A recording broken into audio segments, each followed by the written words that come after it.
This is the Testosterone Zone podcast with Noel, Keith, and Steve. And now, brace yourself for greatness. Hey everybody, and welcome to episode 16 of the Testosterone Zone podcast. This is going to be a fun day. We are in the week of Star Wars before the Solo movie comes out, and so we have a special episode that's all about Star Wars today. And those of you who've talked to me before and know me know that this is my thing. So, and I know Noel has talked to me about this before. And we have our guest Josh here, who will also be joining us next episode to talk about his business. But he's actually been nice enough, since he is actually our first in-house guest. He's brought me some portable chargers that I'm going to put up on our Instagram. But they're a Millennium Falcon, a TIE Fighter, an AT-AT, and what else was it? What was the fourth one? It was X-Wing. X-Wing, yes. So pretty sweet. So thank you for that. Wow. Yes. So Pretty awesome. So there's enough for you to share. Is that what you're saying? There sure is. Too bad y'all are so far away. Anyway, so moving on. Hey, so yeah, John, you're in Idaho, right? Yeah, that's Boise. That's not Iowa. That's Idaho, which is Idaho. Okay, it's closer to Washington. Okay, very good. How's the weather over there? It's poopy. It's very overcast. Did you say it's poopy? It's very overcast. It's rainy and yucky, and typically Boise is kind of like Salt Lake City. It's supposed to be, this time of year it's supposed to be 75 degrees and no rain and no snow, and because we're like the desert, so it's usually hot here. But this year it's been kind of yucky. That's a bummer. Yep. So it's kind of like Alaska. Speaking of, Steve, how's the weather up there? Perfect. If you like mid-50s for a high and blue skies. Oh, nice. Yeah. Nice. Hey, I'll take that. I'll take that any day. Noel's how the weather your way. It's hot and humid, so I'd take 50s and blue skies. So There's nothing wrong with that. How are things your way? Hey, it's dry and dead with the chance of high winds. What else is new? So Wow.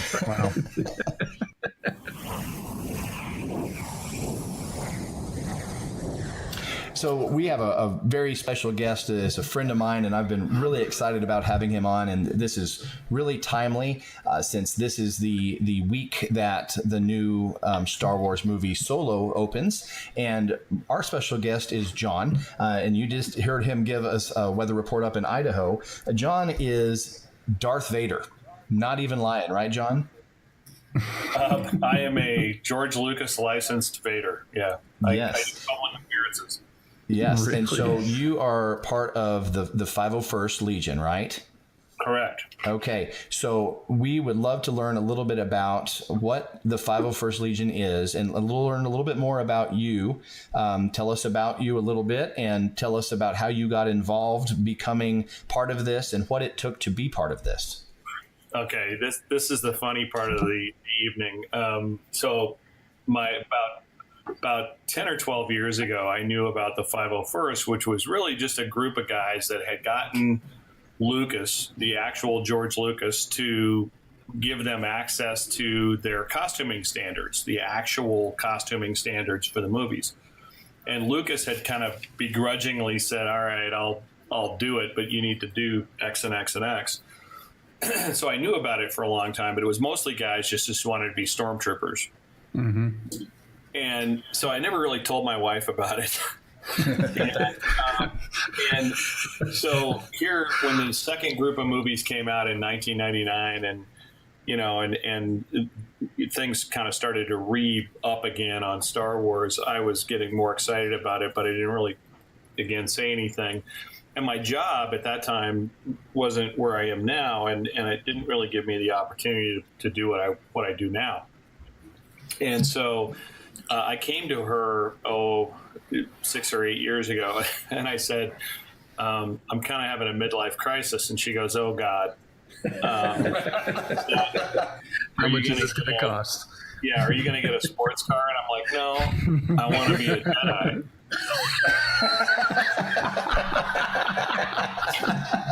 That is awesome. And she goes, what? And I'm like, yeah, I want to be a Jedi. And she's like, like a real Jedi? And she had that kind of puppy look on her face, like where your head turns and you're kind of like, and so the easier costume to do is a Jedi costume. It costs less. It's pretty, the costuming standards for a Jedi are about, you could spend about $1,500, $1,800 and you're in. Vader was always my kind of dream costume, but she was kind of like, so how much is this going to cost? I was like, oh, $1,500. She was like, oh, no problem, you're in. And so I was like, okay. And I said, but I have this ulterior motive, and that is that my dream costume is Darth Vader. And she's like, how much is that going to cost? And I said, oh, probably between $5,000 and $8,000. And she's like, well, that's still a lot better than a sports car. You got a good wife, John. Yeah, I got a good wife. So anyway, so that's kind of how it started. And she always knew I was a big Star Wars geek. But the whole idea behind this is that Lucasfilm allows us to, technically, we don't have a certificate that says you're licensed.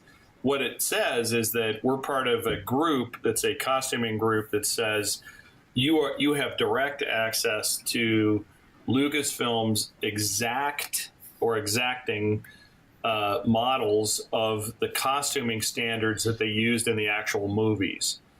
And you have 3 levels to the costumes. Level 1 is that you, like, let's say, for instance, with my Vader costume, you can have a cape that is made of a 2-piece material of wool and polyester, or level 2 is it's more wool than polyester, and level 3, which is absolutely screen authentic, is all 100% wool. So for instance, my costume is level 3. It's 100% wool. Yeah, and you sent us some pictures, and we're going to put that on Instagram for people to see. Right. So the costume, George Lucas even mentioned this about 8 or 9 years ago, before even the second group or the third group of movies came out, before he even sold the franchise. He said that the costumes that the 501st and the Rebel Legion were doing were better than they did in the original movie series, which was 77, 80, and 83. Good grief. My costume is insured with my car and homeowners insurance policy group for $8,000, but I'm in it about $5,500. Wow. But it's, the helmet weighs 7.5 pounds. The cape alone and the entire costume with the metal and ABS, like mantle and everything else, I haul it in a huge, like one of those things that roll that you can put tools in. It's like a tool carrier. I haul that thing around. I can't lift it in a car without help. It probably weighs between 60 and 80 pounds. So with the box included, it's another 30 or 40. So without hurting my back, I'm 52 years old. I usually need help to do it, but that was kind of the story behind, how I started this. But the reason I did it is that A, I love Star Wars. B, I enjoyed helping charities, which is what the 501st and the Rebel Legion is all about. And lastly, you're basically like a licensed actor. Lucasfilm does casting calls. So for like next week, I have a casting call for Thursday, Friday, Saturday, Sunday next week for the movies because they want a certain number of characters to support the opening of the movie. And if you go on to let's say a website, and you ask for information about the 501st doing a casting call or an open, an open movie premiere for let's say like Force Awakens or something like that. It opens up all kinds of videos that show us coming out and supporting all kinds of actors. So because of that, I get to meet all kinds of people that you'd never think I'd be able to meet, and just great opportunities and things like that. So it's all for charity, which is awesome. So anyway, just a other than my work and my family, it's my life's work. I love what I do. And I did 49 appearances last year. Wow. Good grief. So what type? I mean, you've done things including hospital visits, movie premieres. Tell us outside of movie premieres, what are some of the other, philanthropic events that you've supported as this role? Probably the most fun. Our number one charity is Make-A-Wish. Mm-hmm. So we've done 3 or 4 wishes for kids that were either dying or in the process of dying or were so bad that they qualified. Even though they might not pass on, they still qualified for a wish. That's cool. And so we sent a kid that was in Twin Falls, Idaho, to Disney, and his one of his wishes was to see and meet Luke Skywalker. And we have several Jedi in our group, and he wanted to meet us or meet our group, and then move on to and seeing all the stuff at Disney World. And so Make-A-Wish, all expenses paid for everything for him to go and his family to go to Disney World and see all the new Star Wars stuff. This was just last year. And we got to go and do the send-off for he and his family, and they didn't know it was happening. I mean, Make-A-Wish works in conjunction with us, so they didn't even know what was going on. That's awesome. So I walk out with a certificate in my hand, and I hand it to the family, and they read it, and they're like, wait a sec, we're going to Disney World, all expenses paid? And the Make-A-Wish people are like, yeah, and this is Darth Vader. He wanted to give you that. like they didn't know who you were, right? Oh my gosh. And in my costume, I have the James Earl Jones voiceover. I have the breathing apparatus. I mean, it's absolutely down to the letter, authentic and it's screen perfect. I mean, it's that good. I mean, even adults. How does that work? How does that work, John, with the voiceover? Is it like a voice where you just talk regular and then it does like a voice translator? I mean, excuse my naivety on it. No, it's a very good point. I have a glove that I can press different buttons in my fingers, and it does different types of things. Like I can press the right button, and it says, "I find your lack of faith disturbing." Or it's things like that. Is cool. And then the breathing system is on a separate, like an MP3 player that's linked to a speaker, which is in my chest box. Okay. And so it sounds like it's coming from my chest, but it's just the breathing going over and over and over again. That is cool. So, yeah. Wow. But it's intimidating. I mean, I make probably 5 or 6 kids per event cry, and I've seen grown men hide behind other men because they didn't want to see me. Gracious. I mean, I'm 6'4" and 250 pounds, but with my boots, which have about a 1.5 inch riser on them, and with the size of the helmet, which is about 4 inches higher, I'm right at 7 foot tall with costume on. Oh, so you're a little fella. Okay. Yeah. Wow. He's little Vader Jr., right? Yeah. Oh my gosh. Well, you can't even do the costume unless you're at least 6'2". I was going to say there are height requirements, even, right? For the costuming standards are so exacting that I don't want to jump ahead here, Keith. If you've got other questions for me that might be of the same. Hey, we're rolling with this. So go for it. Okay, but the costuming. This is how it works. So let's say that Keith, who's always wanted to talk about wanting to do something like this, and I've pushed him towards wanting to do a stormtrooper like that. Hard push. I've got to have a supportive Star Wars wife like you. We're gonna have a talk with your wife. So. Yeah, I'm kidding. She loves it. She loves me, so that's good. You got to have the money too. Yeah. That's the other problem. My wife would let me go if I had the Benjamins. Anyway. Well, you might want to try the thing I did, which is, I could buy a sports car or I could do a stormtrooper. Okay. I'll do the back. That's the back doorway. I like it. Yeah. So anyway, here's how it works. Let's say that you want to have a costume. So you send in basically an application, and the application goes through the 501st and goes directly to Lucasfilm, and they do not really a crazy background check like everything with fingerprints and stuff, but they just say, okay, is Keith a sex offender or is he a pretty decent guy? Because if he's got all kinds of issues and felonies and stuff like that, we probably don't want him working with kids. Mm-hmm. Probably good point. Yeah, really. So is Keith a sex offender? Do you guys know? No, he's not. I'm pretty sure.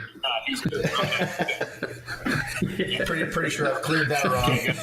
So anyway, so let's say he clears, and then they say, okay, they send you back a link, and the link links you into the 501st.com, and then you say, okay, which costume are you going to choose? And so then you choose a costume that you're going to build or have built with you, for you, or in conjunction with the things you're going to do, because the costumes are all handmade.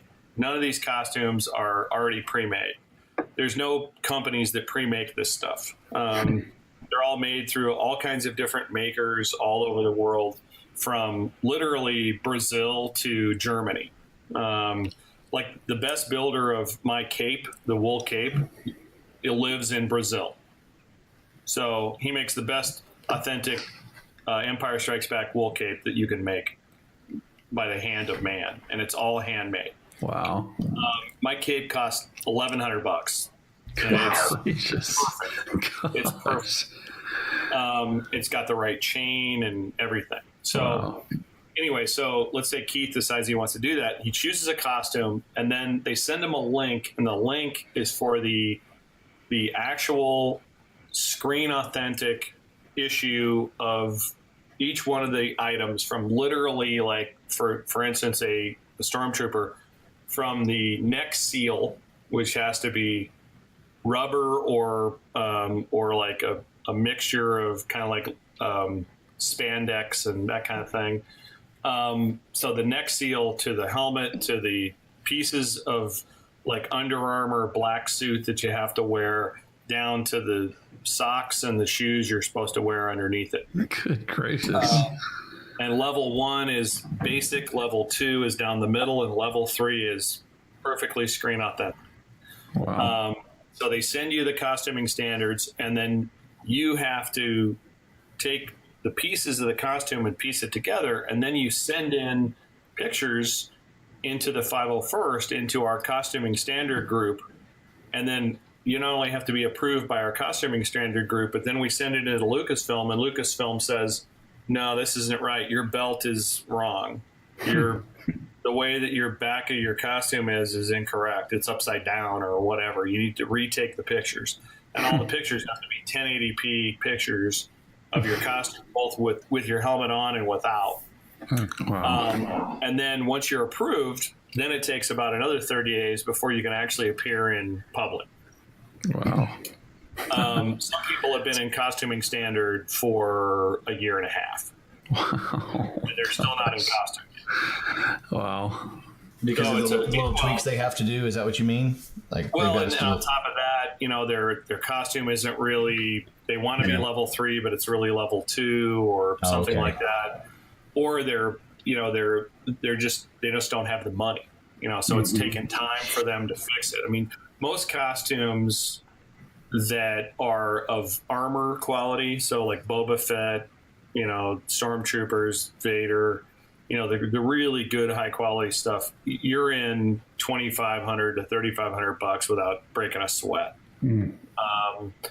And if you're really into the big stuff, like Vader and some of the other guys that are doing voiceovers and Kylo Ren and stuff like that, you're talking, we have active, movable, remote control, fully authentic R2 units. Their heads move. They move without, anybody being around them other than remote control. The things pop out of the body, little zappers, and the doors open and close, and the lights go off, and they bleep and bloop and all this And you stuff. can be 6'4" in that thing. The minimum cost of an R2 unit build is $12,000. Oh my gosh! Oh my gosh! Wow. I mean, you're not even close if you want to spend $8,000. You're not even close. Wow! Where you can, Yeah, that's for sure. yeah, you can do a Vader for $6. You can do a Vader for $4,500 to $6,000. Golly.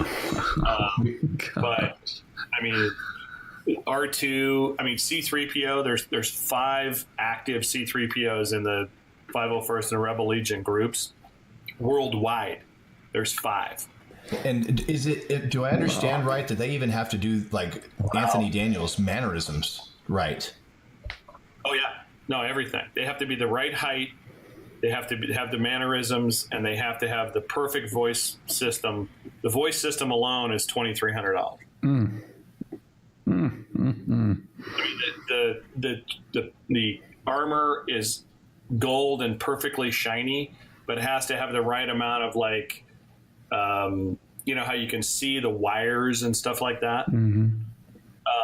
I mean, that's why people don't do the costume, is that they can't do it. I mean, they can't do the mannerisms. They don't have the right height, and they don't have the money. I mean, it's just hard to do. It'd be like the joke we always do in Star Wars is, who's going to do a Jabba the Hutt? There isn't one, because it would take like 3 people doing 3 pieces of the costume, and it would have to be in an area where you couldn't move it, and you'd have to put it together in one area and like not touch it for 3 hours while you put it together and made sure it was working properly. I mean, it would cost thousands upon thousands of dollars to do it. That's why nobody does a Jabba the Hutt. Yeah, you know, that seems doesn't make sense. That seems pretty pointless. Yeah, so that's the kind of stuff that we do. But what's great about all this is that all this money that you're spending, it's all out of pocket. You don't get reimbursed for anything. Lucasfilm doesn't give you anything other than the costuming standards. They just give you the rights to be able to say, you can appear in public in our name. That's it. And everything goes to charity, every penny. That's cool. That is very cool.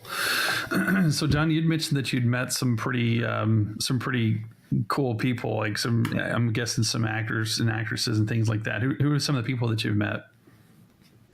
Yeah, so I've met the guy Peter Mayhew that plays Chewbacca. I've met I don't know why I can't think of the guy's name. It's funny that you asked that, because I was just going to look up on my phone, like, what's that guy's name? The guy that plays Boba Fett from the original series. He's English. And he was. I don't. Yeah, really. He was technically, he didn't want to do the role. He was like, "Really, you want me to do this? I'm not going to be good at it." You know, and they were like, "No, we want you to do this." And he was like, "All right, fine," and he did it. And now he's like famous. I met the guy who does the main Ewok. Can't think of the guy's name. Warwick Davis, right? Yeah, Warwick Davis. I've met him. He's cool, man. I've seen him do interviews and Star Wars Celebration he's hosted, and I like him. He's awesome. Jeremy Bullock. Jeremy Bullock, that's who it was. Yeah, Google for the win. For the Dubs. For the Dubs. I met some pretty interesting characters that were really only in some of the other movies too, like the second series. Like I met the girl that played Aunt Beru when she was younger in episode 1. Oh, that's cool. She's from Australia. Fantastic actress. Loves to help out with Star Wars. I've met Ray Park, who played Darth Maul. Guy is black belt in karate and he could kill me with just a thought. Just really, really quick. But a super, super nice guy. I think Keith mentioned the fact that he'd met Ray Park. I did, yeah.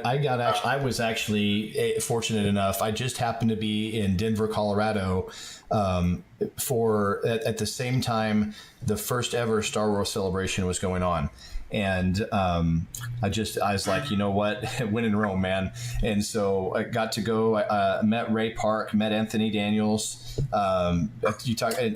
Actually also met Ahmed Best, who played Jar Jar. Yeah. And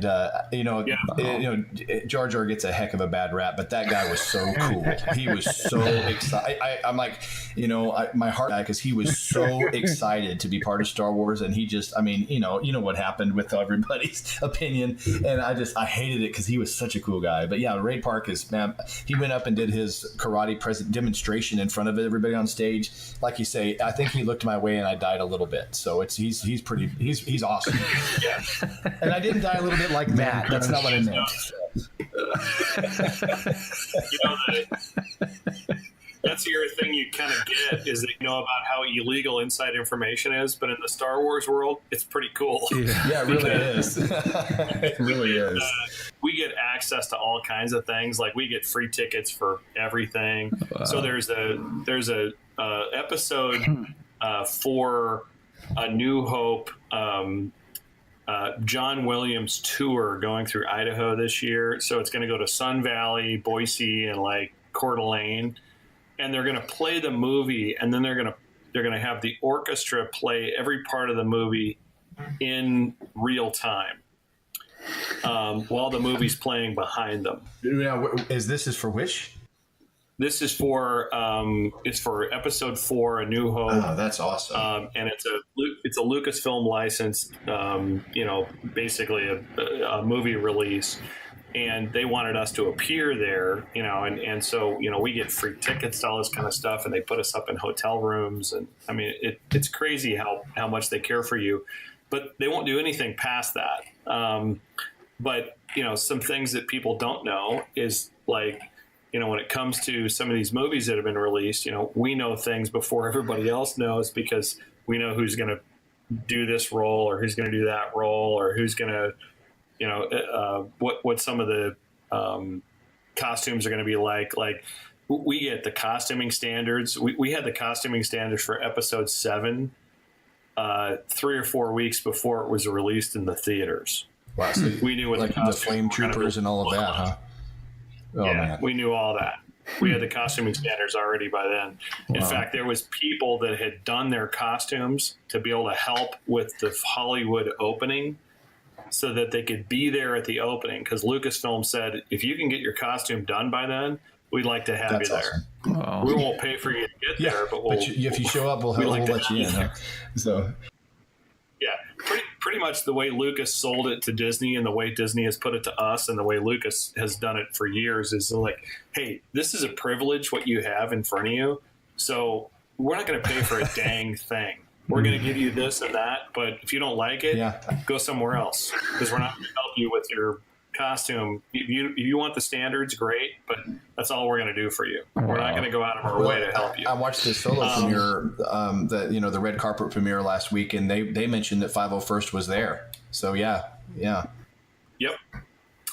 Yeah, that's what we do. I mean, and if you looked up now, if you pulled your computer up and you said 501st Ireland garrison, and that's we're separated into garrisons.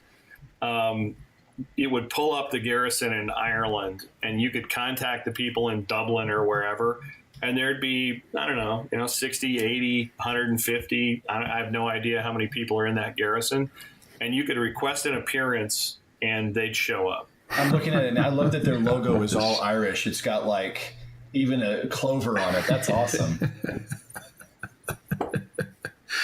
And cool. There's a garrison everywhere. So in 1992, when this started, there was less than 50 members. By 2003, there was 8,000 members. Now there's 39,000 members awesome. Worldwide. Wow. There's 28,000 in the U.S. And as of last year, the 501st and the Rebel Legion combined, and I can kind of explain that too in here in a sec, but combined, we had to our charities donated more than $40 million from 1999 to 2018 That's or awesome. 2017 to charities. That's awesome. That is really cool. So break those down for us. Tell us about the two. So the 501st is what we would call the bad side, the dark side. So it's everybody that would encompass the, from the new series, the New Order to, the Galactic Empire, all the bad guys, and of course the Sith Lords. So, from Darth Maul to Darth Sidious to, Vader, of course. So those are all the bad guys. And if you look at our website, it says bad guys doing good, because that's for charity. And then there's the other side, which is Rebel Legion. Those are good guys doing good, which is Princess Leia, Han Solo, Chewbacca. And by the way, that's my favorite costume. Out of everybody that does costumes, I have a good buddy of mine who lives in Salt Lake City, who's the closest that I've seen so far to Chewbacca. And he has a Wookiee, and he uses lifts that are 16 inches higher than his feet that he slips into. The toenails are real toenails. Holy cow! Are you serious? Yes. The hair is individually fed horsehair, which is screen authentic. Wow. It has to be real horsehair. Wow. The costume took him 16 months to put together. And he has the voice system just like mine, where he can touch the fingers. Wow. So he can do the argue, the really look like angry, like Chewbacca, like, like that, like he's pissed off at you, versus the one where he kind of just does the chuckle. Like, yeah. Like that, he can do those anytime he wants. His costume, he's probably only in it $4,500. It's not as much as a Vader, but he's 7'10" with the costume on. Jeez. And it is intimidating, but it is so screen authentic. When you touch the hair, you're like, this is a living being. It's really hard to differentiate between the two. Awesome. That was really cool. It's incredible. I mean, our Darth Maul, you were who telling me lives about here in the him area, earlier. is the only Ray Park. Yeah, he's the only Ray Park licensed, or kind of, I guess I would say, how would I say that? Ray Park's the only one that's a Facebook friend with him, and he's the only one that's signed off on the fact that he thinks his costume is the most screen authentic out of anybody in the world. Wow. There's about 240 Darth Mauls, and our guy that lives here 15 minutes from me, his name's Richard. He has the only Ray Park authentic Darth Maul, and he's considered the number one Darth Maul in the world. And you said he can even do like the moves. Oh, he can do the flips with a double saber, and he's actually a brown belt in karate himself, and it's ridiculous. I mean, he even has the ugly looking teeth, so when he smiles, and you're like, ugh. He's got everything. I mean, but that's the thing. These people that I work with, they are serious people. They do not want to mess up what we have, and it's pretty awesome. It's so much fun too, because you're basically kind of like a rock star. Yeah. I sign autographs. I know how to sign the Vader certified autograph. I mean, not a lot of people get to do stuff like that, Yeah. So it's a lot of fun. Do you ever mess up and like sign your real name? You're doing it. I haven't done that, but I've done stupid stuff before. Yeah. Like, here's the one you guys will like. Guess how many times that I've had my butt squeezed when I was in my Vader costume? How many? Oh my gosh. How many? I mean, women complain about sexual harassment from men right now. I've had it done at least 6 or 7 times in the last 4 months. Oh my gosh. It happens at least one time.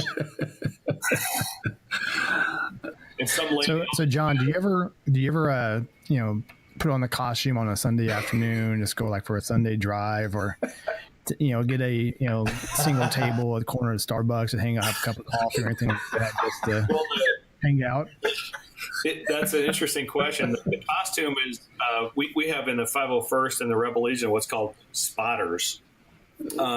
Spotters are people that aren't in costume that help us watch for things like watch out for this huge hole in front of you so you don't stumble and trip and break your $6,000 costume, Yeah, right.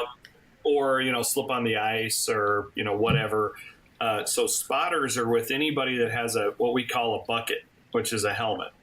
So if you have a bucket on, you got a spotter assigned to you. That's smart. And so we go to places all the time and have spotters. My wife helps out spotting sometimes, but so we had a kid that she was a big time Star Wars girl and she wanted to be a stormtrooper. And so for Halloween one year, and this was just a year ago, she said that she really wanted to have the whole family be Star Wars for Halloween. Do this? And I'm like, well, we don't normally, but if this is just me doing a personal appearance, then I can do it. And so I showed up in this, huge group of houses, nice houses, not crazy like $1 million, mansions, but just like most normal, places you'd run into in a nice neighborhood, middle class neighborhood. And I've got my costume on, and I meet the family, and this little girl is scared of me at first. And then when they said that, hey, he's going to go around and trick or treat with you, she was like, really? And so we went door to door, and we couldn't get, 10 feet without getting a picture taken with everybody that we passed. Candy? And every door we knocked, they wanted pictures with us, and they were like, dude, that thing is legit. I mean, they couldn't believe it. So I've done some things like that. It's a lot of fun. But it's not something that you'd want to do without a spotter because, some idiot that's drunk goes and tries to punch you because he thinks you're somehow real and he damages a piece of equipment that costs you $800 to, do. You don't want that. So. Yeah. Man. Well, I bet you she was the coolest kid at Halloween, though. Oh, they still talk about it. They're like, how did you get Darth Vader to go to your party? Yeah, that's a lot of fun. So I've also heard a story that one of the droids that was built, there's a pink droid, I think, that one of the higher ups at the 501st made that was actually in Force Awakens. Is that right? Yeah, there's several droids. And in fact, it's kind of not something we're supposed to talk about a lot, but there's a lottery that they do for every movie that they do after Empire Strikes Back. So it started with Return of the Jedi, where Lucas would do a lottery with the 501st and the Rebel Legion people, and he would allow several of us to appear in the movie as seconds or kind of as stand-ins, things like that. And that's one awesome. Of the things that Abrams did with Force Awakens is he was going to carry on that same 501st thing. And so there was about something like 23 or 24 members of the 501st and the Rebel Legion that were in Force Awakens, and there was a similar number that was in Last Jedi and in Rogue One. And I'm in the same lotto. I could technically down the road be in one of the movies. Your chances are not very good out of 38,000 people, but it is what it is. But yeah, it's still a cool idea. Yeah. So one of the R2s was pink, which was, if I remember right, was after his mom who'd had cancer. Right. I remember that. Yeah. And so, the opening of Force Awakens, this is pretty funny, actually. Everybody knows this in the 501st, but most people don't. The opening scene where they kind of show the blinking of the ship and it shows the lines of stormtroopers, 2 lines of stormtroopers left and right. And you see like tall, short, tall. The short guy's a 501st member. Oh, really? Yeah. And he got a casting call to appear in a movie, and he went and they pay for the basic stuff. They pay for like hotel and airfare, and like your food when you're there. But they tell you what you're going to wear. You don't get to wear your costume with the 501st. They tell you what you're going to do, and you shut up and you just do it. And then you appear in the movie, and that's it. They don't pay for anything else. They don't give you any kind of, you're not an actor. You don't get any kind of $1 million contract or anything like that. They just do it. They just say you're in it and better enjoy it, right? Yeah, like probably the one that most people are so sought after is the Rose Parade in Pasadena. Yeah. About every 10 or 15 years. Huge parade of 501st. I see that every year. That's awesome. Yeah. So Lucas was the Grand Marshal about, when was that? I think it was the 30th or 40th year of Star Wars or something like that. And he was the Grand Marshal. And I mean, if you get invited to that, you've joined the big time, and there was one Vader. There was, there's 800 approved Vaders worldwide.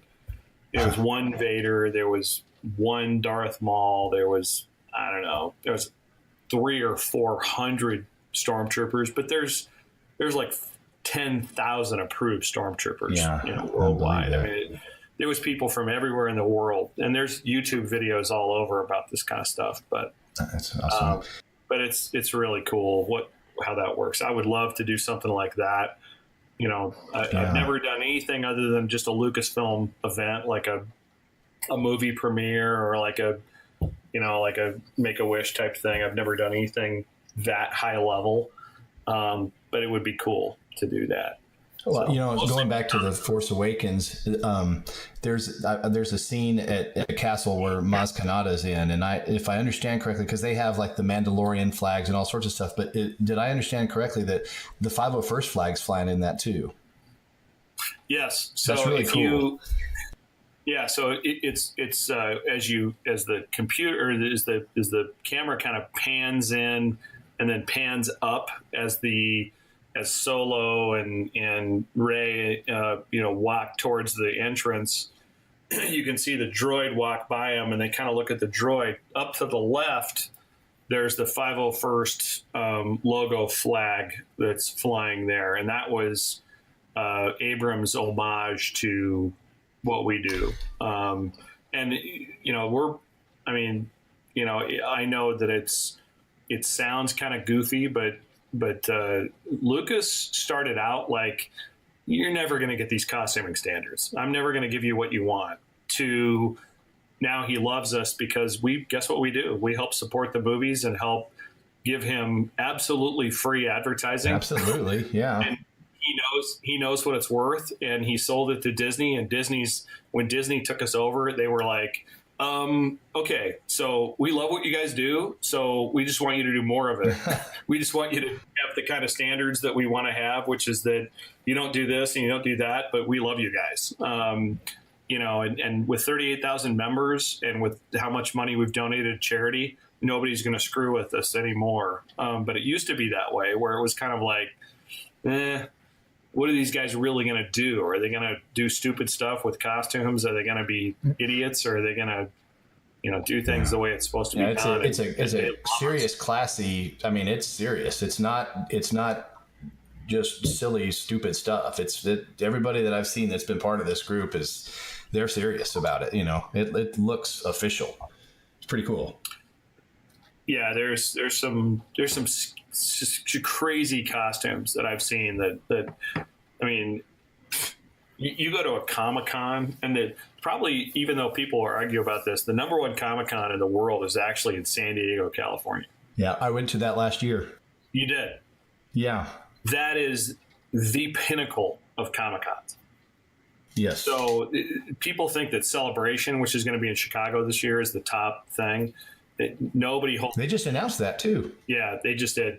Nobody holds a candle to San Diego. San Diego is ridiculous. So it was insane. Yeah. I've never seen so many people in one place. It was crazy. Yeah, Mark Hamill, Harrison Ford, Carrie Fisher, Lucas. I mean, those types of people go to that, and they're signed to go, and the the amount of costumes and the level of costumes, the level of like backdrops that we put together. I mean, we have people that do like indoor speeders, and the speeder cost them 10, 12 grand to put together so that people can get up on top of it and get pictures with, like scout troopers next to the speeder, and the speeder costs 10 grand just to build. That's amazing. I mean, these guys are serious people. And they build this stuff because it's fun. I mean, I don't know about you, but I don't have 12 grand laying around just to spend on building an R2 unit. I wish I did. That'd be fun. That'd be a fun hobby. Yeah, you have to maintain it, and you have to keep the wheels moving, and you have to keep the electronics working, and the battery systems are ridiculous in these things. And it's wild. I think I'd probably teach it to mow my yard or vacuum the house or something. If you're coming to 12,000 on you, I mean, you're going to be useful, Jordan. You're going to get a job. It's crazy. I mean, just even like kids that play Jawas. We have tons of kids that have screen authentic Jawa costumes that they come in because they're so small. If you're 5'6", you can't play a Jawa. You have to be 5'5". Oh yeah, you can't get approval if you don't fit the certain requirements for everything. But I tell you what, this Saturday I'm doing an event, the JDRF Fun Walk, so the juvenile diabetes group, this Saturday, and I mean there's going to be probably 8 or 10 of us there, and our biggest charities are going to be Make-A-Wish, JDRF. Anything with kids and or charity is going to be supported by what we do. One thing that happens with Disney, because unfortunately Disney is now the owner of Lucasfilm versus George Lucas, is that, they have some standards that they don't want to let go. And there's one that's it gets to be a frustration for us sometimes, is that they won't support certain groups. So, for instance, we had a group that came out and wanted us to do an event at Chick-fil-A. Well, Chick-fil-A has certain standards religiously about, what they would like to see and not like to see. And Lucasfilm forbids us to do any appearances at any Chick-fil-A's nationally. So, things like that come up from time to time that kind of make you go, well, they own the rights to us, so guess what? They get to make the rules. Yeah, kind of bound to what they want, right? So there's things like that kind of get frustrating from time to time, but at the end of the day, we get to have fun and do things that nobody else gets to do, and they give us the rights to do it, so you got to follow their rules. Yes, yeah, absolutely. Steve, were you about to ask something? Hey, John, quick question. Don't take this question too seriously, but I was curious, in the 501st, I'm sure there's more than one guy that has the Darth Vader costume. And I was very curious, do you rank the guys? Is there one guy out there, I guess you would consider the Master Vader? Well, there's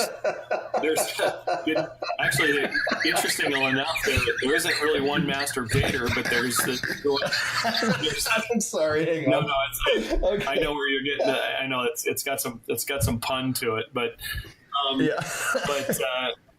but there's several Vaders who used to be the actual kind of CEOs of what we do. So we vote on our leadership, so a garrison leadership in each group, both in each division that we're in or garrison we're in, and also nationally. So there's a garrison leader for the entire U.S., and this guy was at the Rose Parade in 08 or 07 or whenever it was that they had the big celebration. And he's probably the standard for how Vaders were put together. So he would be the Master Vader of the. That's awesome.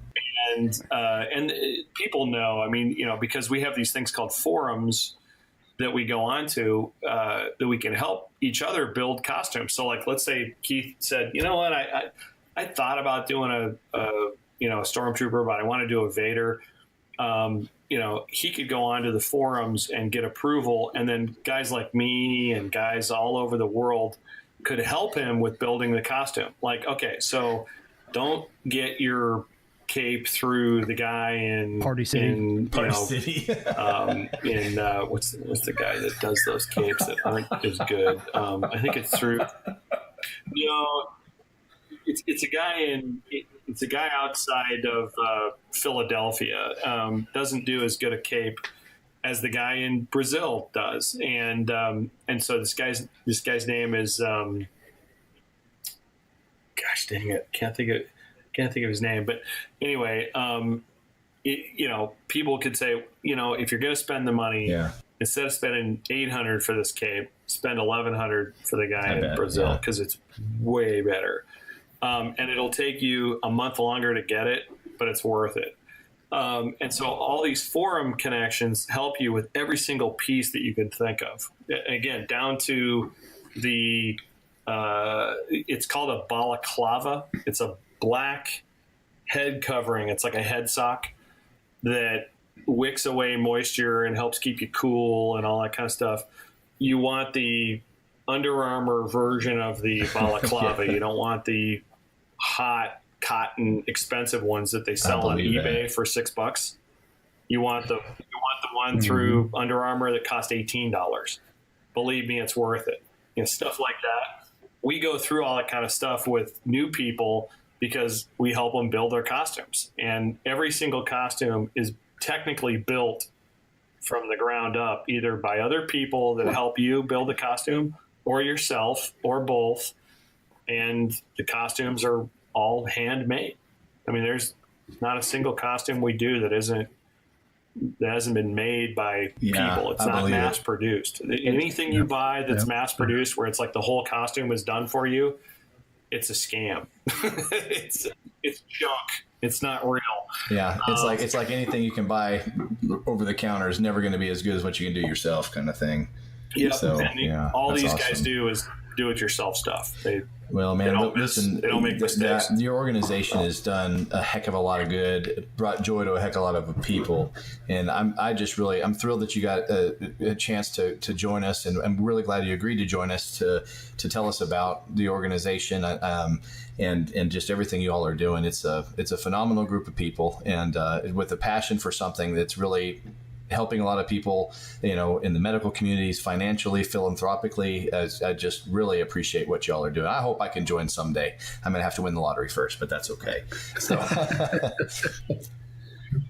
Well, no, it's not that expensive. You can do a pretty good stormtrooper for $2,500. There you go. You can do a really good Jedi for $1,500 to $1,800. Yeah. If you're a girl, you can do a Princess Leia if you've got the long enough hair and you're the right size. You can do a Princess Leia for $800. That's nothing else. Yeah, I mean, there's some affordable costumes out there. Nobody wants to see this in the Leia outfit, though. I guarantee you. So I'm gonna go with Jedi. So. I was afraid you were going to just bust my head. So hey, turning the gears a little bit, we've got a movie coming out this week, a pretty polarizing one that just here. Thoughts on that one and Last Jedi and Solo and what's going on? What's your thoughts? Yeah. So obviously, when you ask a Star Wars geek about movies, I love them all because I'm just a dork. I mean, I love everything Star Wars. I mean, literally everything Star Wars. Like I have things in my house that are things that nobody else owns in the whole world, that are worth thousands of dollars that I relish because they're something that nobody else made. I'm a true geek. But that being said, do I still rank movies differently? Yes. Did I like Last Jedi? I did. I liked Rogue One better. I did Keith too. and I talked. Love that movie. I think Rogue One is the best aftermarket original 3 movies movie that's been made via Star Wars in a long time. I agree. That was a fun ride from start to finish. I just think it was extremely well done. It was there's many 501st and Rebel Legion people that agree with me on that. Last Jedi was well thought of. So was Force Awakens, but the original 3 movies still stand alone as the top movies.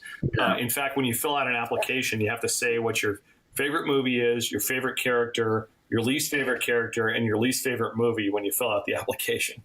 So you'd lose Steve right there at that my step. favorite movie, Empire Strikes Back. Favorite character, Han Solo, actually, even though you might think with Darth Vader.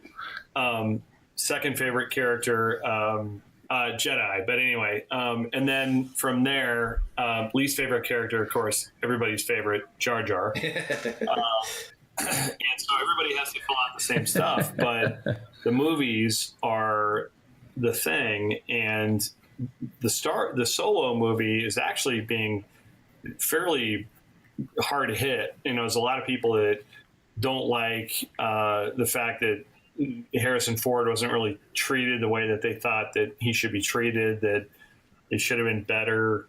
There's some negative press about how the movie is a little too fun and isn't really based on the same types of great Star Wars themes that have happened in the past. But I've had some 501st members that have actually seen it in the premiere in Hollywood that tell us about how it works and how it looks, and their feelings are the opposite. It's not Rogue One, but it's being thought of very good, like a Last Jedi or a Force Awakens. That there's really some great fun in it, and I think how is it any different than Black Panther or one of the Marvel movies? Is it still fun to see? Yep. Is it great? Does it tie things together? Yes. Is it have things that are in it that Star Wars purists might not like?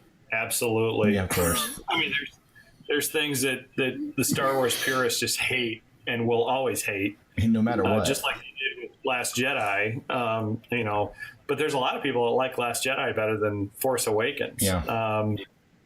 And of course, people that hated the original or the secondary group of, episode 1, 2, and 3, people that hated those. Well, my answer is you can hate them all you want, but that doesn't mean they're still not going to make another, Spider-Man movie or another another Superman movie. They're going to keep making them. Yeah. But look what they did with, with Wonder Woman and with some of these other movies that just came out here recently, and Black Panther included. Those movies have had critical acclaim. They've done very well. Serious success. Rogue One kind of stands out because, Rogue One was just singular, and I think it makes a lot of sense how it kind of did some things that other movies hadn't done, like the whole stuff with Princess Leia and Governor Tarkin and how they made those people look so real, and did some groundbreaking things in that movie. Yeah. And that's why Star Wars people really like it, is that it's, and everybody dies. The other thing is that, they didn't have any ties to the future or the past. They could just kind of have license to do whatever they wanted. And I thought that was a pretty bold move. People like it. I really did. I everybody kind of figured that's what's going to happen, but I thought surely not. But I thought it was pretty bold that they decided to just go for it. Yeah, I thought there was going to be some point they were just going to be able to escape out of there, and but they didn't. Yeah. That was pretty. Well, I think bold. That you're going to feel the same way about Solo in some things. Solo has some twists and turns that people are not going to be prepared for. Yeah, I've heard that. Yeah, and there's a couple of them that I can't tell you that are pretty awesome that will be really fun. I'll give you the inside information. One of them is about the Millennium Falcon that you didn't expect, and one of them is about Solo's past that you didn't expect. Okay, so cool. There's a couple of things in there you need to watch for, but there's some fun stuff, and it just depends on where you want to rank things. But if you love Star Wars, it won't matter which one is better than another. I think it's good that Solo is a little bit. I mean, Last Jedi was kind of heavy, so I'm kind of glad that there's going to be a fun ride in this one. I think a lot of fans need it. I need a fun ride. I need to come out of a movie with a grin on my face, kind of thing, So and you'll like this because this is Lando and Han and Chewie, and I've seen some scenes that they're pretty cool for this movie. It's going to be fun.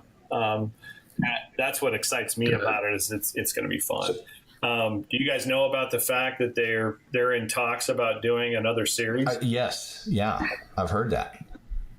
Okay, and a live action series too, like for television too, that Jon Favreau's doing. Yeah, so they're working on both a live action kind of a mini series as well as a third or fourth movie group, which would be either about kind of a mix of the Old Republic, which was way before, that would be awesome. Yeah, that's my hope, is that they would go to something like that, or to something way after where we're at now, which is after episode 7, 8, 9.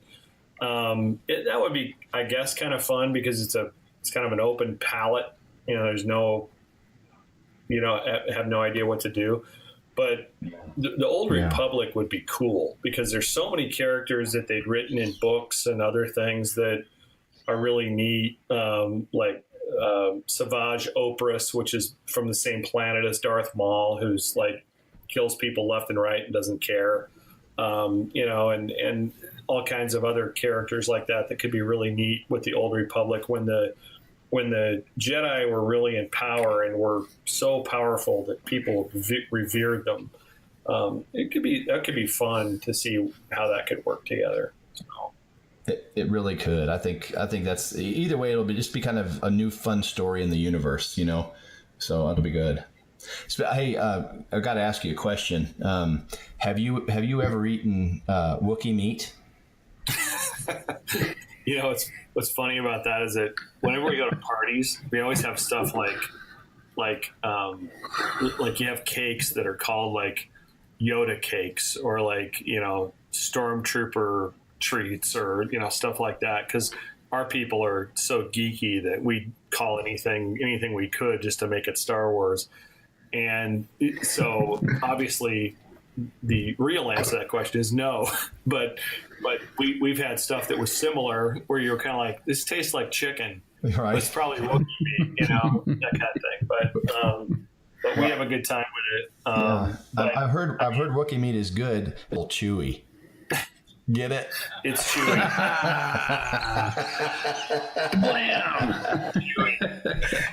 Oh, I'm sorry. We have to do jokes in our segment, John. No, you have to. I agree. Hey, you know why Yoda's a good gardener, right? Why Yoda's a good gardener? Yeah. Okay, why? He has a green thumb. Oh. So, John, what's the best Star Wars joke you've heard? Oh, man. Oh, Steve, that's painful. Yeah, it was bad. There's like 90 million. But like the one that everybody loves that I do is that so like when I'm a Jedi, which was my first costume, I walk up to little girls and I say, "Are you a princess?" And they always look at you and shake their head and go, "Yes." And then I say, "I'm a Jedi. My job is to protect princesses. So I have to protect you." And then they go, "Wow." And I do the same thing with Vader, only the opposite is all I have to do. If you remember Vader in Rogue One, so Krennic is standing there when the wall comes up and Vader starts to walk towards him. And Krennic is kind of shaking a little bit in his boots. And then Vader says, "Director Krennic." And then Krennic's like, "Lord Vader." And then Vader just keeps getting closer and closer and closer to him to the point where his head is like 6 inches apart. I do that with people. I don't have to say a thing. And I've seen I mean, I literally saw a lady pee her pants. I've scared women to death with that costume on. And I mean, people just don't know how to handle it until they've seen it in real life. I don't have to say anything in a Vader costume. Bet not. People are blown away.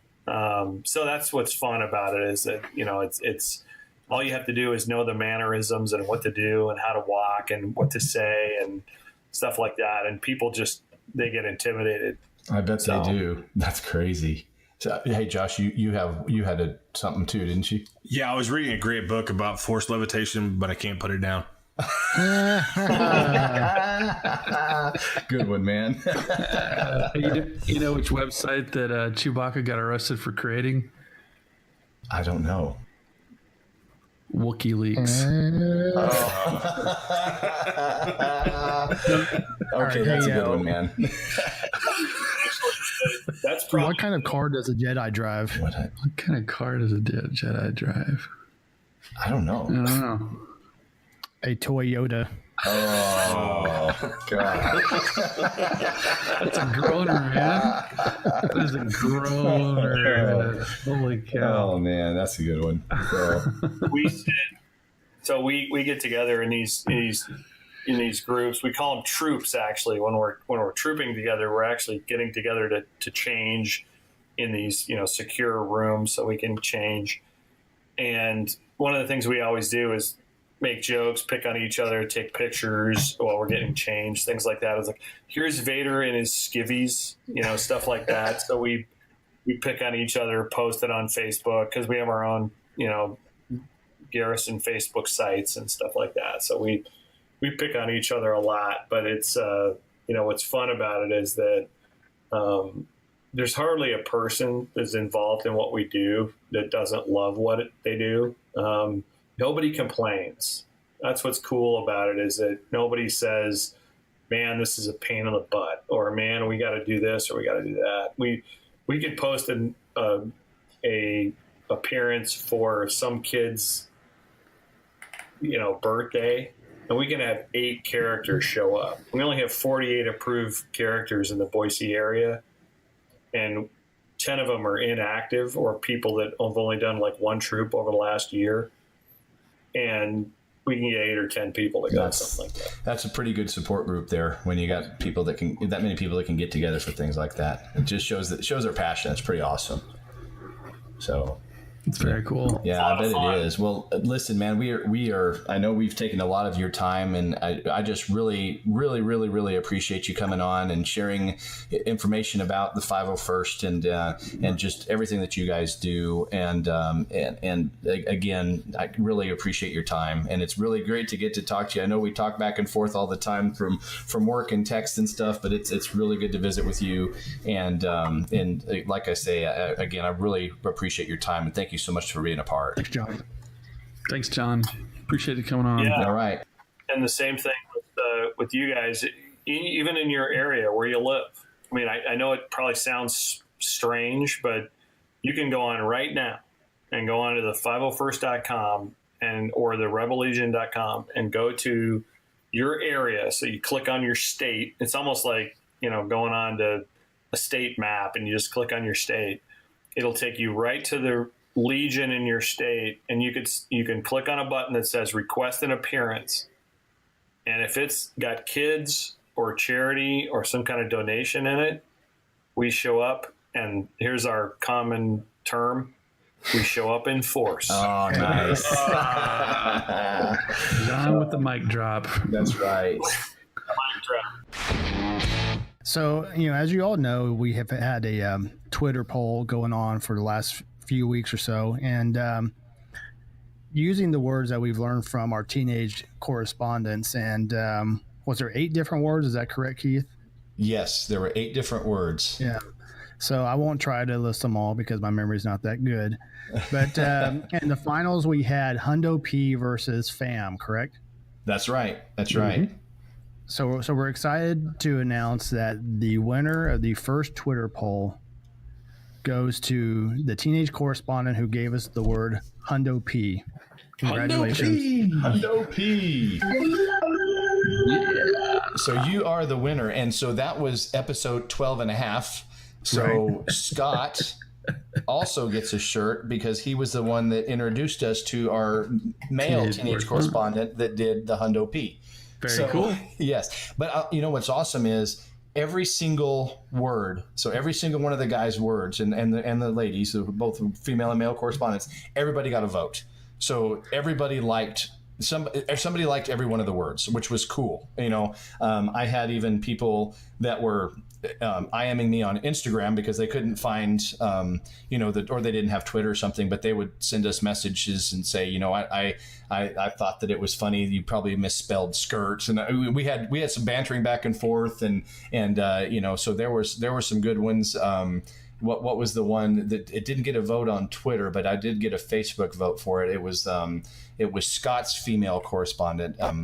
Extra. Yeah. So everybody got a vote, but in the end, and it came down to 2 votes, but Hundo P was the victor. You know, I saw the Twitter followers comments about the spelling for skirt.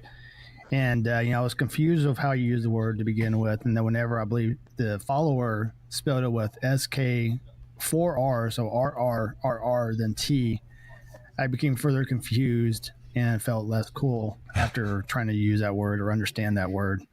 So I feel like this generation doesn't use vowels. Yeah. So I'm like, it's like it's just not necessary. I think we're gonna like the future English language. They're gonna be like, what was this curly Q with the straight line that they called E? It's like they don't even use them anymore. We're just like they're worthless. We're wasting our time. So give me an R. So it was kind of funny, but yeah. And in fact, it was really funny because I was like, oh crud, what if I just did something wrong when I spelled it? So I even went into like some of the like slang dictionaries, but they were spelled both ways. So both our listener and our spelling were correct in both ways were used. So thankfully. So very cool. But anyway, so Scott gets a shirt, and so does our Hundo P teenage correspondent. So thank you guys for your contributions, and thank you to all of our listeners for the vote. So we are very excited to be able to provide that for them. All right. Well, Noel, why don't you sign us off, bud? Thanks for listening. Hope you enjoyed it, and hope the force is with you this week. Exactly. And we'll talk to you all later. Thanks again, John. You bet. Peace out. Peace out, everybody. Bye-bye.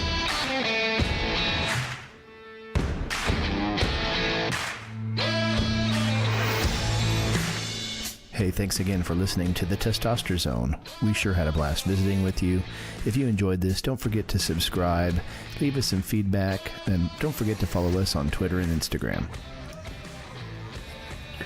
All Testosterone Zone podcast episodes are written and produced by Noel, Keith, and Steve unless otherwise noted.